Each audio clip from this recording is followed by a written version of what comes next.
สวัสดีค่ะยินดีต้อนรับเข้าสู่ช่องโปจกสรัม Ya, halo guys, selamat datang kembali di Pojok Seram. Hari ini aku akan menceritakan film analogi dari Thailand yang berjudul School Tales The Series Season 1. Total film ini ada 8 episode dengan semua cerita yang berbeda. Dan sekarang kita bahas 2 dulu ya. Hayo kita mulai.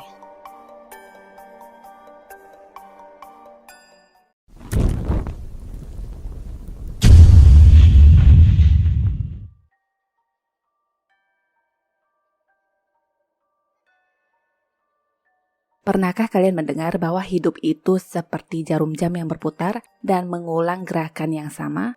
Entah orang yang tidak pernah peka atau hanya karena terbiasa, sehingga mengabaikan semuanya. Tapi pertanyaannya, jika ingin keluar dari lingkaran yang sama, seberapa banyak keberanian yang diperlukan karena hal ini sangat menakutkan dari yang bisa dibayangkan. Cerita di hari pertama jam 7.55 pagi, seorang pelajar bernama Witaya panik karena kehilangan bukunya. Tepat di jam 8 pagi di saat lonceng berbunyi, waktu seakan terhenti, begitu juga dengan semua penghuni kelas kecuali dia. Tulisan di papan tulis memudar dan sekilas cahaya menyerangnya yang disusul oleh hantu perempuan berwajah seram. Konon katanya, setiap hari di jam 7 pagi akan ada pesan misterius yang muncul di papan tulis dan pesan itu akan menyebutkan sebuah buku mata pelajaran. Jika ada murid kelas yang gagal membawa buku tersebut, maka murid itu akan mati dan dihapus dari ingatan semua orang seperti yang dialami oleh bocah malang ini. Hari berikutnya, siswa bernama Q ini selalu datang lebih awal ke sekolahan hanya untuk mengcapture dan share ke grupnya agar membawa buku sesuai dengan apa yang tertulis di papan. Hari itu seperti biasa, guru melakukan absen dan semuanya terheran-heran karena nama seorang siswa yang tidak berada di kelas mereka. Kenyataannya, ada satu bangku kosong dan guru pun melakukan perombakan. Anak hilang yang jelas-jelas namanya tertulis di kursi pun terlupakan dan dicoret dari daftar nama. Para murid percaya ada kutukan di kelas mereka, tapi untuk sementara, mereka tidak bisa berbuat apa-apa dan hanya mengandalkan Q sebagai penyampai pesan setiap paginya. Q terpilih karena dialah yang rumahnya paling dekat dengan sekolahan, tapi sebenarnya dia pun sudah muak dengan sikap teman-temannya yang mulai ngeluncak. Kenyataannya tidak ada satupun dari mereka yang mau datang lebih awal, ditambah si kacamata ini yang bernama Van. Dia malah meminta Q memberikan pesan lebih awal lagi dengan alasan berangkat di antar ayahnya. Hal ini seakan menjadi tugas dan tanggung jawab Q setiap harinya. Tan lalu menghampiri mereka dan menegur Van yang seharusnya tidak bersikap menjijikan, tapi Q berkata akan berusaha lagi walaupun sebenarnya dia merasa sangat tidak dihargai. Hari kedua jam 7 pagi, Q sampai di sekolahan dan di menit 07, grup sudah mulai ribut menanyakan tentang foto di papan yang tidak kunjung dikirimkan. Q yang membaca pesan teman-temannya hanya bisa menuangkan rasa kesalnya dan menjadi diri sendiri di sebuah aplikasi yang bernama Jing. Sekilas tentang Jing, ini adalah sebuah aplikasi online di mana semua orang bebas meluapkan semua emosi dan bebas berpendapat. Di sana, Q menuliskan teman-teman bajingannya boleh egois tapi kenapa dia tidak. Sebuah pesan masuk dari Tan yang menanyakan keadaannya secara private, dan setelah itu Q berubah pikiran yang langsung mengirimkan foto di papan tulis tersebut ke grup. Setelah itu Q menghapus tulisan itu dan duduk. Tiba-tiba ada tetesan darah yang mengenai lehernya, tapi setelah dipegang ternyata tidak ada apa-apa. Ada lagi tangan misterius yang ingin menggapainya lalu menghilang. Q sendiri merasakan keanehan itu dan di saat dia ingin keluar kelas, sekilas ada bayangan hantu perempuan yang terlihat dari kaca pintu. Q mencoba memastikan penglihatannya sekali lagi dan hantu itu masih berdiri di belakangnya, tapi menghilang ketika dia menoleh. Kelas berlangsung dan di jam 2 siang, semua orang membatu kecuali Q. Lewat beberapa detik, anak-anak bertingkah aneh yang menusuk-nusukkan pen ke tangan masing-masing dengan ekspresi datar. Setelah itu ada hantu yang mendekat dan memanggilnya, yang membuat Q takut ditambah kemunculan hantu perempuan tadi. Situasi kembali normal saat guru memanggilnya. Q merasa yang tadi itu sangat nyata dan hantu Witaya memang berdiri di belakang Not. Jam pulang sekolah, Q dihadang dan ditanyai soal kenapa dia telat ke sekolahan hari ini. Alasannya standar ketiduran, tapi Not mengaku mendapatkan kabar dari anak kelas lain yang melihat Q sarapan di bawah.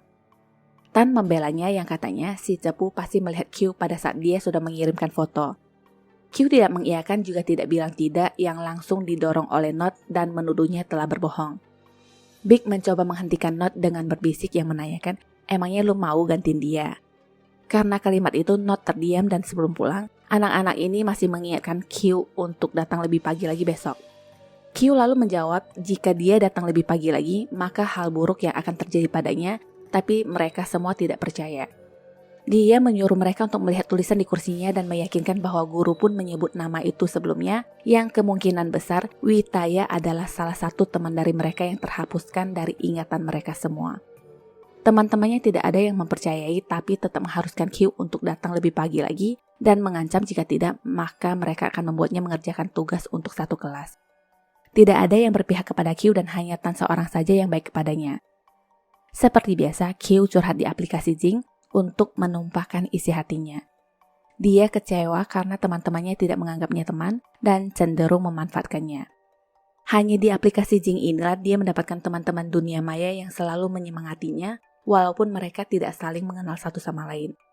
Satu di antaranya menulis hidup adalah sekolahan yang penuh dengan ujian dan pelajaran, jadi harus tetap semangat. Hari ketiga pukul 6.30, Q mengambil foto jam dan mengirimkannya ke grup sebagai bukti bahwa dia sudah datang lebih awal. Reaksi teman-temannya langsung menyuruhnya berjalan ke kelas sambil menyalakan kamera. Q menuruti keinginan mereka dan dari belakang, dia langsung diserang oleh hantu perempuan yang kemarin dilihatnya. Seketika Q pun pingsan dan sesadarnya dia sudah berada di UKS dengan Tan di sampingnya. Q mengingat apa yang terjadi tadi dan memilih untuk merahasiakannya dan mengajak Tan untuk kembali ke kelas. Dari arah depan ada Aun yang panik karena lupa membawa buku yang dimaksud, tapi seingatnya dia sudah memasukkannya ke tas tadi. Mereka lalu mengajaknya untuk memeriksa sekali lagi dan lagi tegang-tegangnya, teman-teman lainnya lebih tertarik menertawakan Q yang pingsan karena ketakutan daripada peduli dengan nasib Aun.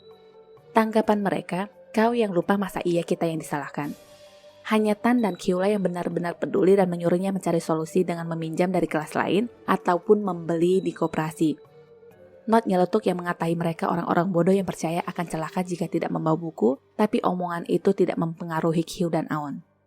Mereka membagi tugas di mana Q akan meminjam dari kelas lain sedangkan Aun ke koperasi. Disinilah Aun baru tahu mana teman baik dan mana yang bukan. Hari itu koperasi tutup sedangkan Q juga belum menemukan pinjaman buku. Kembali ke Aun, di depan kaca pintu itu dia melihat bayangan hantu perempuan yang berdiri di belakangnya dan segera kembali ke kelas. Aun tidak tahu lagi harus berbuat apa dan dia menuduh salah satu teman kelasnya lah yang mungkin sudah menyembunyikan bukunya. Menurutnya ini bukan tuduhan karena dia tahu persis ular jenis apa teman-teman kelasnya ini. Belum kelar urusan Aun, Not malah ribet menanyakan tentang perasaan Tan terhadap Q. Jadi ceritanya, dia cemburu melihat Tan yang selalu membela Q sedangkan Tan ini adalah pacarnya. Karena ditekan terus dengan pertanyaan rasa fitnah, Tan pun kesal dan mengiyakan bahwa dia sudah tidur dengan Q. Dia mengakui memberikan perhatian palsu kepada Q agar Q mau melakukan apapun untuk semua penghuni kelas. Jadi ceritanya hari itu Tan melihat Q sedang makan dan langsung mengirimkan pesan kepadanya untuk segera mengirimkan foto ke grup. Di mana semua perhatian menuju ke drama sepasang sahabat ini, Wan malah menemukan bukunya di dalam tas Fan. Dia langsung melayangkan protes dan Fan masih tidak mau mengakui karena tidak adanya bukti kepemilikan buku. Wan lalu memperlihatkan gambar yang dia buat di tengah-tengah halaman buku dan gambar itulah yang membuktikan segalanya. Karena sudah ketahuan, Fan masih ingin menjadikan Q sebagai kambing hitam yang katanya telat kasih kabar. Jadi ceritanya bukunya tercecer di mobil dan ayahnya menolak mengantarkannya lagi ke sekolahan. Karena itulah Fan memutuskan untuk mencuri buku Aun yang sebenarnya sahabatnya sendiri. Alasannya sederhana karena dia hanya ingin bertahan hidup. Hal ini membuat Q sudah tidak tahan lagi yang langsung menghajar wajahnya.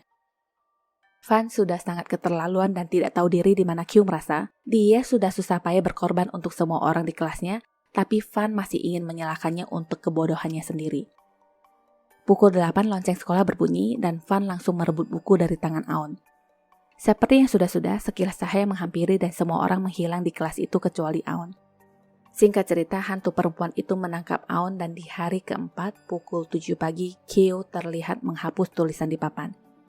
Dia kesal mengingat omongan Not kemarin yang mengatakan dia adalah anak dari seorang pejabat korup yang hanya pantas dijadikan keset mereka, ditambah jawaban Tan yang mengiyakan telah tidur dengannya karena ingin memanfaatkannya.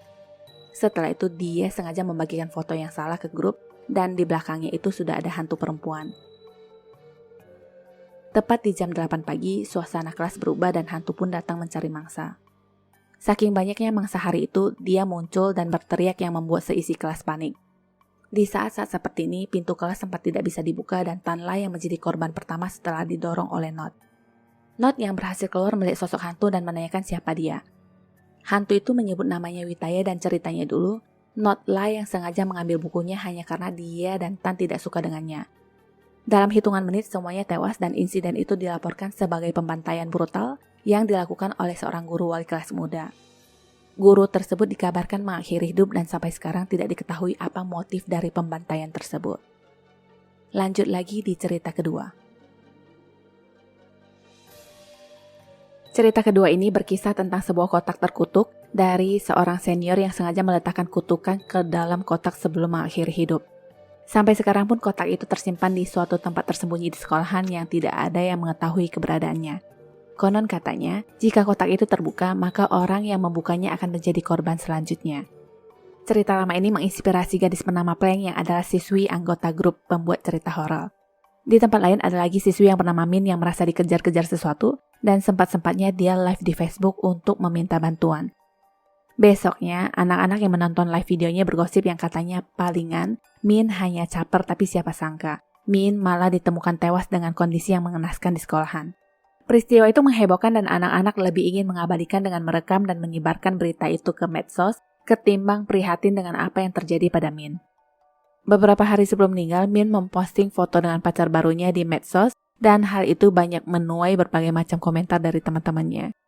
Ada lagi gambaran tentang nama Min yang ditulis di telapak kaki seseorang setelah kematiannya disiarkan.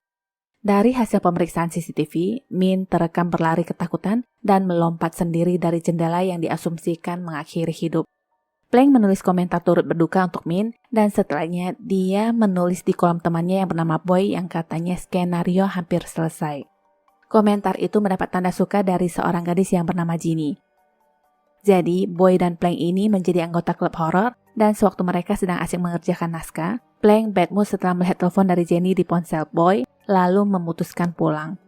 Gadis inilah yang bernama Jenny dan dia memang sengaja melakukan itu. Sekilas tentang Jenny, dia juga adalah teman baik dari mendiang Min. Besoknya Plank berpapasan dengan Jenny dan Jenny pun semakin ingin membuatnya panas dengan berkata dia dan Boy sudah lama mempunyai hubungan spesial, ditambah katanya mantan pacarnya yang bernama Sun itu direbut oleh mendiang Min karena Plank adalah wanita yang membosankan. Plank terpengaruh omongan itu dan melampiaskan kemarahannya dengan merusak bunga duka di atas meja Min.